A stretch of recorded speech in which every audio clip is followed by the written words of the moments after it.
ஒரு மனிதனுடைய உலக வாழ்வு அது எப்படி வேண்டுமானாலும் இருக்கட்டும். அவன் உயர்ந்தவனாக, தாழ்ந்தவனாக, பணக்காரனாக, ஏழையாக, அவன் உடல் ஆரோக்கியமாக, ஆரோக்கியம் இல்லாத நிலையில் எப்படி வேண்டுமானாலும் இருக்கட்டும். இது அனைத்தும் அல்லாஹ்வினுடைய கையில் உள்ளது.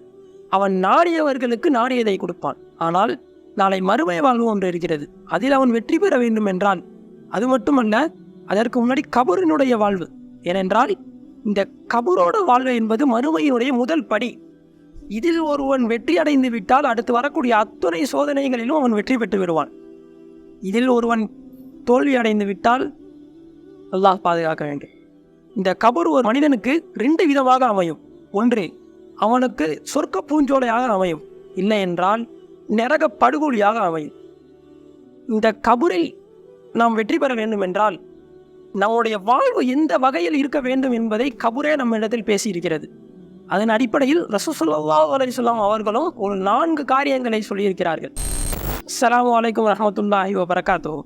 ஃபாத்திமா ரலியல்லாஹு தஆலா அன்ஹா அவங்க வந்துட்டு மரணிச்சிட்டாங்க. அதன் பிறகு அவங்க வந்து 4 பேர் அவங்கள வந்து தூக்கிட்டு போகிறாங்க. இமாம் ஹசன் ஹுசைன் ரலியல்லாஹு தஆலா அன்ஹு அவங்க, அலி ரலியல்லாஹு தஆலா அன்ஹு அவங்க, அபூதர் குஃபார் ரலியல்லாஹு தஆலா அன்ஹு அவங்க, இந்த 4 பேரும் வந்துட்டு தூக்கிட்டு போயிட்டு கபூரில் அடக்கம் பண்ணலை. முன்னாடி அந்த ஓரத்தில் வச்சுருக்காங்க. வச்சுட்டு அபூதர் குஃபார் ரலியல்லாஹு தஆலா அன்ஹு அவங்க வந்துட்டு கபூர்கிட்ட பேசுகிறாங்க. யா கபூர், அவங்க யாரை கூட்டிகிட்டு வந்திருக்கோம் தெரியுமா?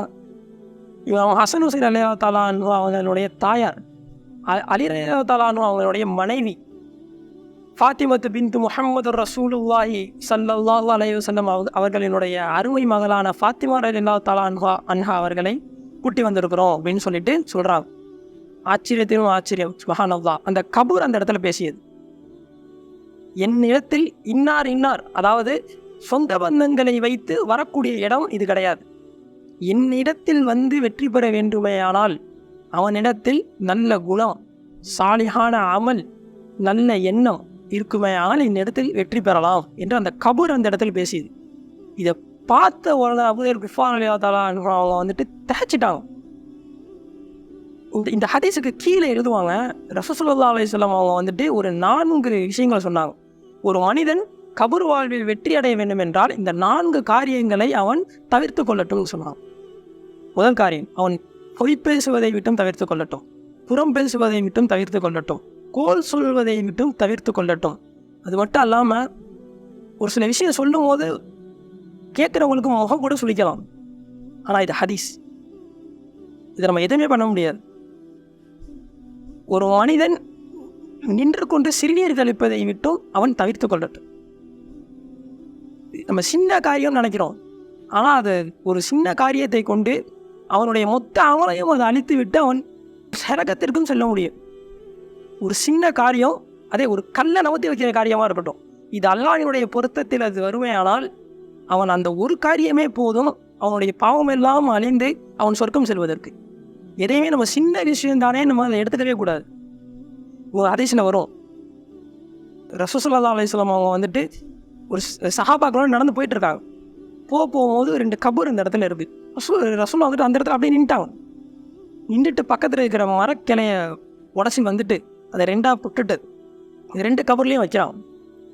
வச்சதுக்கு அப்புறமேல சஹாபாக்கள்கிட்ட சொல்கிறாங்க, அவங்க வந்துட்டு இருந்தாங்கல்ல, அவங்க கூட சொல்கிறாங்க, இந்த 2 கபூர் வாசிகளும் வேதனை செய்யப்படுகிறார்கள். எதனால தெரியுமா?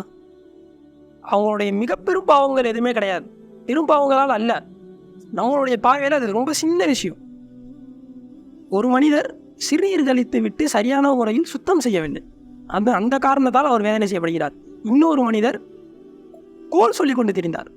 இந்த 2 விஷயத்தால் தான் 2 கபூர்வாசிகளும் வந்துட்டு வேதனை செய்யப்படுகிறார்கள் சொல்லிட்டு அந்த மரக்குச்சி வச்சாங்கல்ல, அந்த மரக்கட்டை காயும் வரை அதனுடைய தஸ்பீஹால் அவனுடைய வேதனைகள் வந்துட்டு குறையும் அப்படின்னு சொல்லிட்டு போயிட்டான்.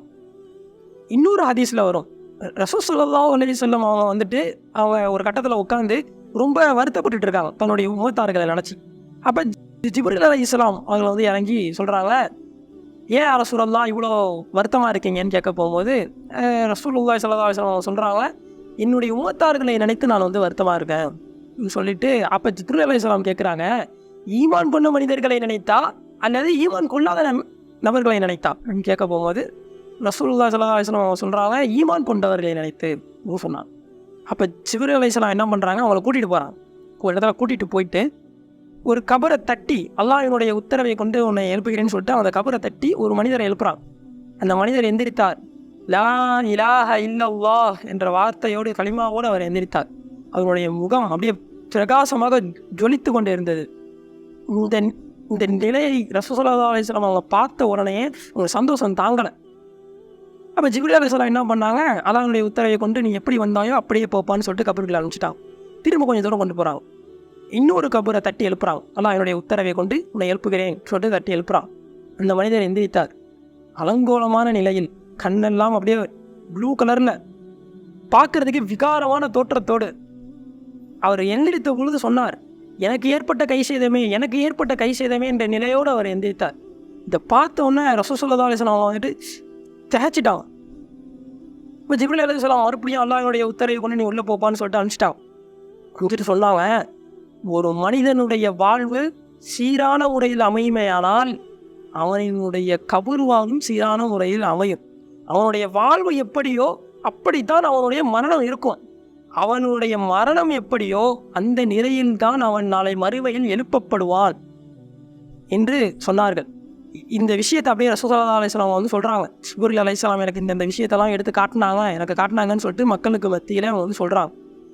ஆகையால் கபரினுடைய வாழ்வில் இருந்து அதனுடைய வேதனை இப்படித்தான் இருக்கும். இதில் இருந்து நாம் தப்பிக்க வேண்டும் என்றால் இந்த அமல்தான் வேண்டும். இது இல்லாமல் நம்மால் வெற்றி அடைய முடியாது என்பதை இந்த ஹதீஸில் இருந்து நாம் நன்கு புரிந்து கொள்ள வேண்டும்.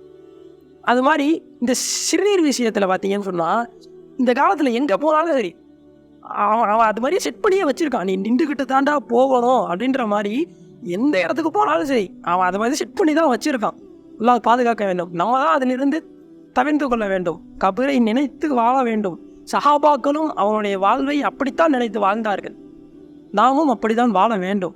அதனால் யாருக்கு தெரியும் நம்மளுடைய மரணம் எந்த நிலையில் ஏற்படும் என்று? பாவத்தை செய்த நிலையில் நம்மளுடைய மரணம் வந்துவிட்டால் அல்லாஹ் தான் நம்மளை பாதுகாக்க வேண்டும். அதனால் நம்மளுடைய வாழ்க்கையை நம்ம வந்து பேணிக்கொள்ள வேண்டும். நம்மளுடைய வாழ்க்கையில் ஒவ்வொரு நிலையிலும் மறுமையினுடைய சிந்தனையோடு நம்ம வந்து வாழ வேண்டும். அல்லாஹ் நம்மளுடைய இம்மை வாழ்வையும் மறுமை வாழ்வையும் ஹைராக்கி தருவானாக. நம்மளுடைய கபரை எல்லாம் விசாலமாக்கி தருவானாக. இந்த நல்ல துஆவோடு முடிக்கிறேன். அஸ்ஸலாமு அலைக்கும் வரஹ்மத்துல்லாஹி வபரகாத்துஹு.